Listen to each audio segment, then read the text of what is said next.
تو it is better to self isolate himself. تو ہم آگے چل کے ڈسکس کر سکتے ہیں کہ پرسنل لیول پہ آپ کیا کیا کر سکتے ہیں اس وائرس کے علاج کے لیے اور پریونشن کے لیے. تو self isolation would be a very important effective measure. اگر تو اس کو یہ لگتا ہے کہ آپ کو سانس لینے میں دقت ہو رہی ہے یا if you have a laboured breathing اور شیلو بریدنگ, تو دیر از اے ہائی چانس کہ آپ کو نمونیا ڈیولپ ہو گیا ہو, یا پھر ایسی صورت میں آپ کو you will have to take your self to the hospital. اچھا, ماسک کا بتائیے کہ کیا ماسک پہننے سے, جو ہیلتھی لوگ ماسک پہن رہے ہوتے ہیں, ہم اگر پہن کے باہر جائیں, کیا اس سے فرق پڑتا ہے یا فرق نہیں پڑتا؟ اگر تو انفیکشن کسی کو نہیں ہے تو اس کے لیے ماسک پہننے کی ضرورت نہیں ہے, اور وہ as a matter of fact can be counterproductive too. اگر if you are actively taking care of somebody who has an infection, for example in healthcare setting, ہسپتال میں, تو اس وقت mask, gown, gloves and face shield یعنی کہ آنکھوں کی پروٹیکشن, یہ 4 چیز اگر وہ کر لیں, تو جو رپورٹس ہمارے پاس چائنا سے اور ووہان سے آئی ہیں, there has been like 0% transmission in healthcare workers if they can compliant with these protective measures. اگر کسی کو انفیکشن ہے تو پھر ایسی صورت میں, اور اول تو اس کو گھر پہ اپنے آپ کو آئسولیٹ کرنا چاہیے, اور اگر کسی انتہائی ضرورت کے تحت اس کو باہر جانا پڑ رہا ہے تو اس کو ماسک پہن لینا چاہیے. تو پھر میرا آخری سوال آپ سے یہ ہوگا کہ اس وقت ہم انڈیویجول جو گھر پہ بیٹھے ہوئے ہیں, ہم اس وقت کرونا وائرس کے بچاؤ سے کیا کر سکتے ہیں؟ بچاؤ کے لیے بیسکلی 3 لیولز کے اوپر ہم کو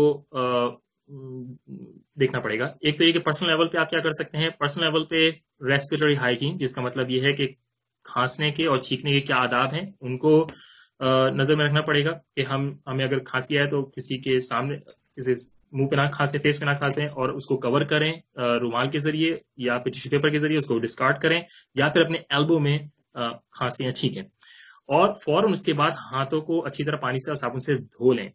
اور پرسنل لیول پہ اس بات کا خیال رکھنا چاہیے کہ ہماری عموماً عادت ہوتی ہے بغیر انکانشیسلی, سب consciously we touch our face all the time.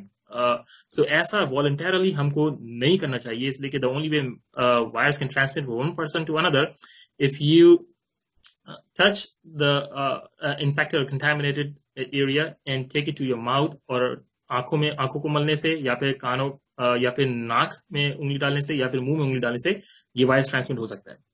تو پرسنل لیول پہ تو ریسپیریٹری ہائیجین, سیلف آئسولیشن کے بارے میں ہم نے ڈسکس کر لیا. دوسری جو امپورٹنٹ چیز یہ ہے کہ وہ اپنی صحت کا خیال رکھے. اگر کوئی انڈر لائن کنڈیشن ہے, فار ایگزامپل ڈائبٹیز یا بلڈ پریشر یا اسموکنگ کی عادت ہے, so that's the time to rectify those things and have a better diabetes control and quit smoking. ایک وہاں پہ یہ بھی چیز دیکھنے میں آئی ہے کہ ذرا سا بھی طبیعت خراب ہوتی ہے تو وہاں پر ہیلتھ کے سیٹنگ میں یا چھوٹے کلینکس میں اسٹیرائڈ لگانے کا بہت رواج ہے. ایسا بالکل نہیں ہونا چاہیے, اس لیے کہ steroids will eventually diminish your immunity and ability to fight the infection.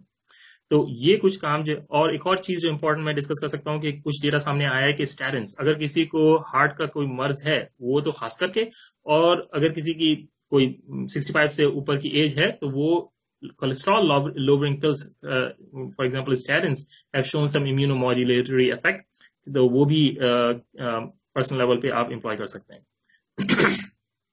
اب آ جاتے ہیں پھر آپ نے کہا تھا 3 لیول, تو کمیونٹی لیول کی آپ بات کریں گے. کمیونٹی لیول پہ ہم کیا کر سکتے ہیں؟ یس, تو کمیونٹی لیول کے اوپر یہ ایک تو یہ کہ ہمیں سینس آف ریسپانسبلٹی ڈیولپ کرنا پڑے گا, اور وہ ہے سوشل ڈسٹینسنگ کے لیے, کہ ہمیں سائنس سے یہ پتا چلا ہے کہ وائرس ڈراپلیٹس کے ذریعے جب ہم کھانستے ہیں چھینکتے ہیں تو ہمارے منہ سے ڈراپلیٹس نکلتے ہیں.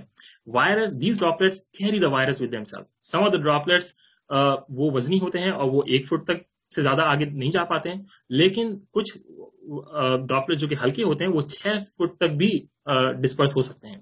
تو سوشل ڈسٹینسنگ کا مطلب یہ ہے کہ ہمیں کم از کم 6 فٹ کا فاصلہ ایک دوسرے سے رکھنا چاہیے, اور اگر اس سے کم ایسا کرنا ممکن نہ ہو تو پھر ایسے اجتماعات سے اس کو ڈیمینش کرنا چاہیے اور ڈسکریج کرنا چاہیے فی الحال. تو یہ ہمیں سیلف سینس آف رسپانسبلٹی سے ہوگا, اور سوشل کے جس کے ذریعے ہم سوشل ڈسٹینسنگ کو افیکٹولی اس کو امپلیمنٹ کر سکتے ہیں.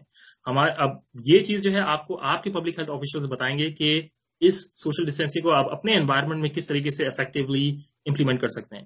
یہاں میں یو ایس کے بارے میں اور پرٹیکولرلی ڈیلس کے بارے میں بات کر سکتا ہوں کہ ہمارے یہاں اسکول کا کلوزر، کوئی بھی بڑی پبلک گیدرنگ نہیں ہو رہی ہے، کوئی گیمز یا اس طرح کی کوئی ایونٹس ہم کینسل ہو چکے ہیں. Even religious activities, for example churches, temple, synagogues, مساجدز، those are close right now.